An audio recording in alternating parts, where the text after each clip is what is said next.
In this video, I'll be explaining what validation is. Stay tuned to learn why it plays a vital role in keeping medicines safe for the patients who depend on them. Validation is a core requirement in pharmaceutical manufacturing. Validation is the documented demonstration that a procedure, process, system, equipment, or method consistently performs as intended and achieves the expected results. EU GMP Annex 15 requires manufacturers to identify critical aspects of operations and to control them through qualification and validation across the life cycle of the product and process. Validation is not a single event. It begins during design and continues while the system or process remains in use. The purpose of validation is to show that processes, equipment and systems deliver reproducible performance within defined limits, so products meet specifications and regulatory requirements. Validation applies to facilities, utilities, equipment, manufacturing processes, cleaning procedures, analytical methods, and computerized systems. Computerized systems must also comply with Annex 11, and details of the requirements for AI-based systems will be covered by Annex 22. Check out our read-through of the draft guidance here. Regulators expect a life cycle approach. There are 3 stages. Stage 1, process design. The process is defined using development studies, risk assessments, prior knowledge, and a justified control strategy.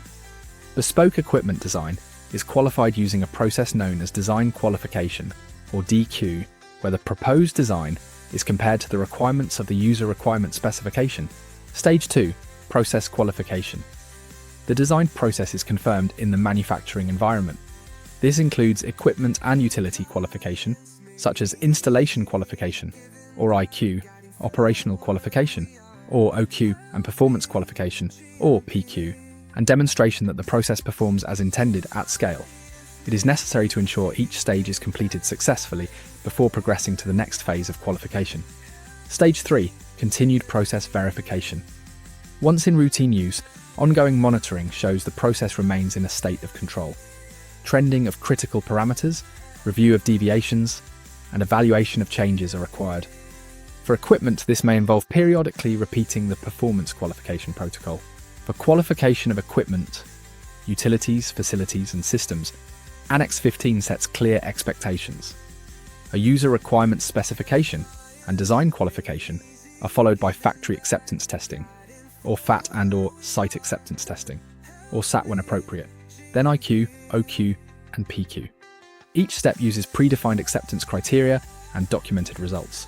Clean rooms and clean air equipment must be qualified in line with Annex 1 and Annex 15. This includes filter integrity testing, airflow testing, and other defined checks relevant to the design and operation. Validation work must be planned and documented in approved protocols. Acceptance criteria are defined in advance. Deviations must be investigated. A final report compares results to acceptance criteria and authorizes progression or defines follow-up. Where changes may affect a validated state, the impact must be assessed and revalidation performed where necessary. This could include one or more stages of the qualification process.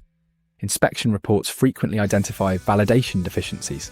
Common findings include insufficient impact assessment during change control, incomplete CAPA follow-up, and failure to maintain ongoing verification.